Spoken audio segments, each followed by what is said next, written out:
Primary সার্টিফিকেটের, যেখানে মামা চাচা খালুর সুপারিশ ছাড়া কোনো চাকরি হয় না, সেখানে সার্টিফিকেট রেখে কি লাভ? তুই এখানে? বাবা, তোমাকে না আমি গতকাল রাতে বারবার বলছিলাম সকালে আমার টাকা লাগবে, তুমি টাকা না রেখে চলে আসলে কেন? আমি নিষেধ করেছিলাম। আর তুই নিষেধ করার কে? বাকি তোর একার, আমি কি বাবার সন্তান না? তোর মতো বজ্জাত ছেলেকে আমি আর একটি টাকাও দেবো না।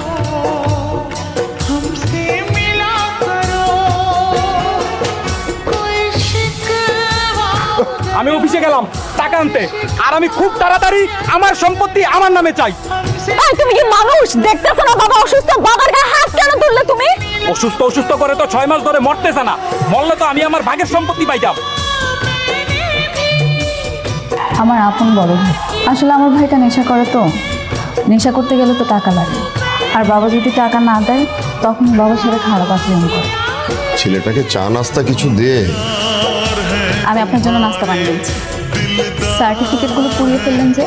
আমার বাবা আমাকে খুব কষ্ট করে মানুষ করেছে, রেজাল্ট ভালো থাকে ভেবেছিলাম ঢাকা শহরে এসে ভালো কোনো কোম্পানিতে চাকরি করতে পারবো।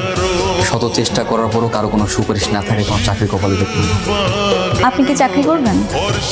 আপনি যদি চান আমার পার্সোনাল অ্যাসিস্ট্যান্ট হিসেবে যোগ দিতে পারেন। আমি চাকরিটা করবো। ঠিক আছে, তাহলে নতুন করে কাগজপত্রগুলো এনে আমাদের অফিসে একটু যোগাযোগ করবেন। এটা বড় ছেলের চিন্তা। উনি অসুস্থর পরে ওনার মেয়ে এখানে বসে, আজ থেকে আপনার ডিউটি এখানে।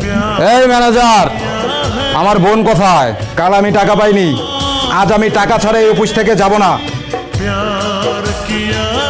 কেমন লাগছে অফিস? কি হলো? আমার কথা কি তোর কানে যায় না? আমার টাকা লাগবে, টাকা।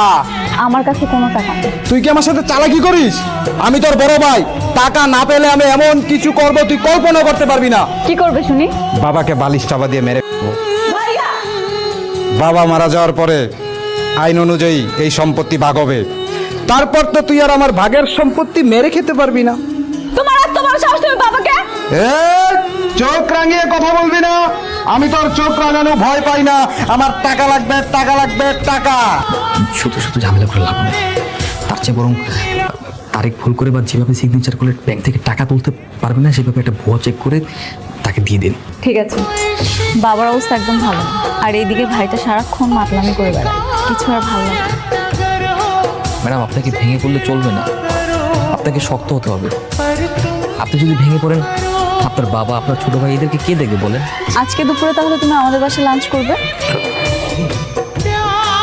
ভাইয়া যদি একবার জানতে পারে তুমি সম্পত্তি আমাকে আর আবিরকে লিখে দিয়েছো, ভাই আমাদেরকে ফেলবে। ওকে আমি বিশ্বাস করি।